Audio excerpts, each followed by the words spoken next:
Welcome to the Wealthworthy Podcast. I'm Trisha. Hi, I'm Darian. Today we'll be talking about managing your health. So we realize that in today's situation, everyone is figuring out how to best use their time. And we wanted to just begin the conversation and talk through some of the things that we've been doing and some things that could be helpful.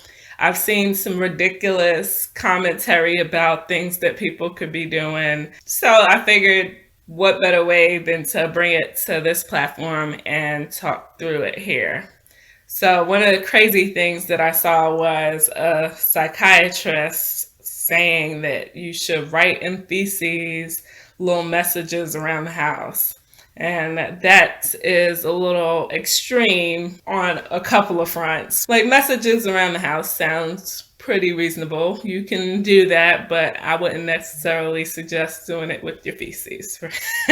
So let's just talk through what things have you been doing, Darian, that you think have been helpful in maintaining some sort of balance in this time where we're having to stay inside. For me, I've just been setting my mind up to accomplish the things I want to accomplish. I always try to start the mornings off with breakfast, whether it's a smoothie or maybe something a little bit heavier. Smoothies work out for me. I think it's just a way to kind of just get all of your vitamins in one dose and then kind of take it one day at a time and start your day. Starting early is the key because we have so much time on our hands with everyone working from home. Sometimes people want to start their days like around 10 or 11, but I think just getting that early start helps because you can get more done throughout the day.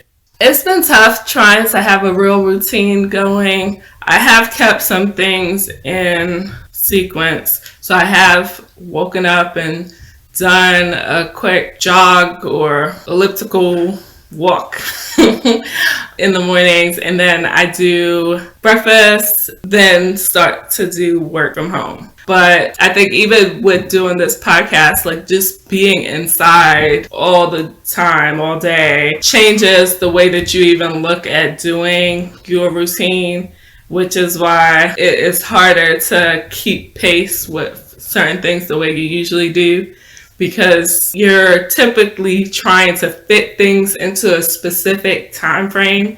And when you don't have to do that, then it gives you a little bit more flexibility to say, I can do this part later. But if you don't put it off, then it puts you in a better position to get everything done effectively.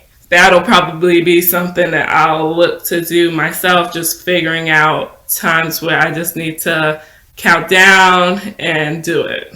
Just like, all right, time to get up, time to do this, versus trying to wait it out. I think the best part about being at home at this point is not having to set the alarm clock, but setting the alarm clock might be giving the extra hours that everybody is posting at this point. What about things that you can do outside of working? What if you're not working? What could you be doing with your time to balance things out?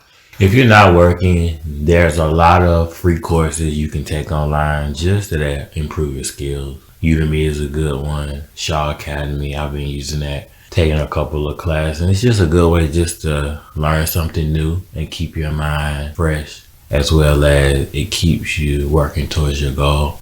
Anything that can keep you thinking about how to hit your next target is going to be beneficial. So if that's continuing a new job hunt, a lot of companies are doing their interviews virtually, which is helpful because it does take away the stress of having to go meet somebody in person and worrying about your nerves in that sense. Now you still have to worry about mannerisms if it's video conference, but regardless, you're just thinking through how you're using your voice and making sure that people are seeing you communicate effectively, which is great.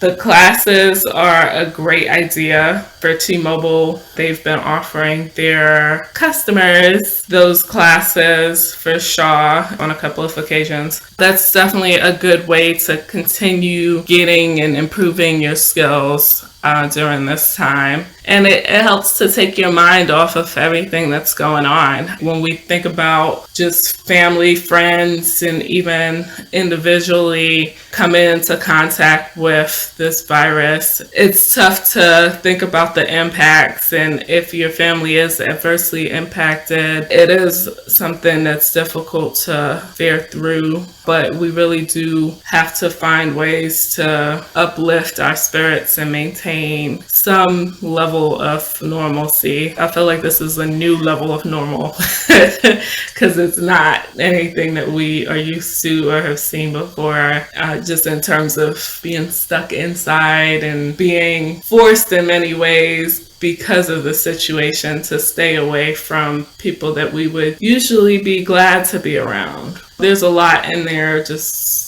on us trying to find ways to entertain ourselves, and these TikTok videos are keeping people insane. Maybe create a few of your own. Yeah. I think it's a good time for everyone to be creative. I think sometimes when you work every day, you go into the office, punching the clock, you get so used to being in a routine. But I think now you have a chance to kind of just reconnect with your family, even reconnect with your friends, people you normally don't talk to every day, and just kind of be able to work on some things that you always have wanted to do, because all you have now is time. One thing that's been interesting is just companies finding different ways to keep people connected.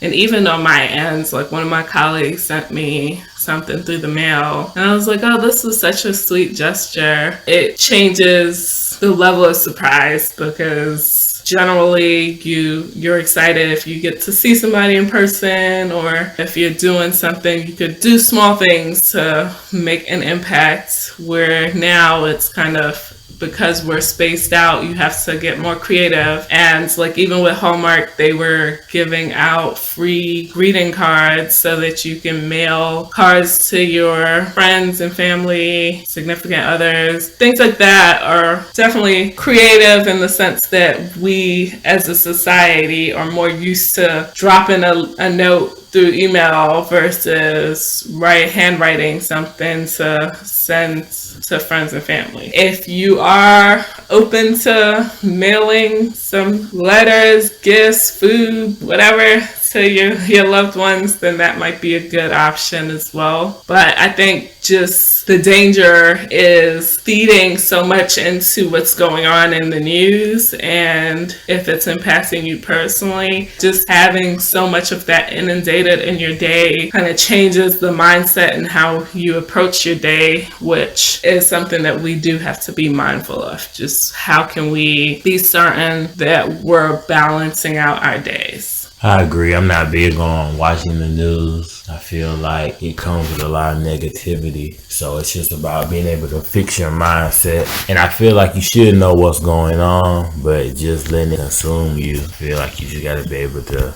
balance that out and separate the two and keep pushing, keep God first, and know that things will change for the better. Yeah, it's definitely a slippery slope to consume all of that information.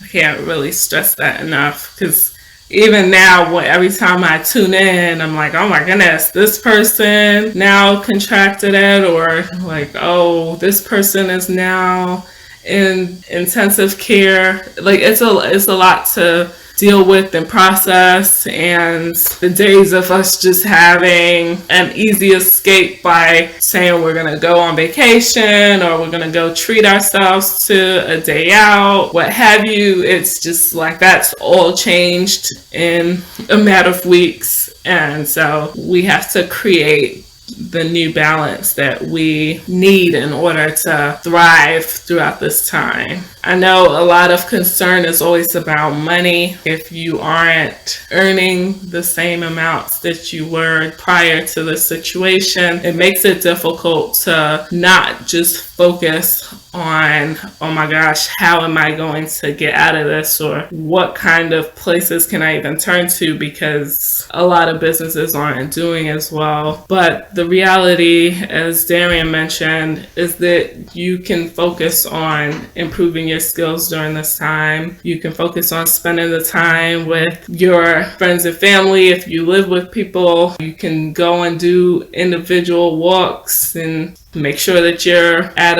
an acceptable social distance from everyone. But just whatever it takes for some level of balance to be a part of your day is absolutely necessary. And I mean, I have binge watched a couple of episodes and shows. But picking up a good book, there's a couple of books on my shelf that I can reread or tune back into. It gives you a chance to really have a more worldly look at the things that you're doing. So hopefully we'll all be tackling this. If you have some good ideas on what your fellow listeners could be doing to help their own balance during this time, feel free to leave a note, and we will talk to you next time on Wealthworthy. Thanks for joining us. Bye. Bye.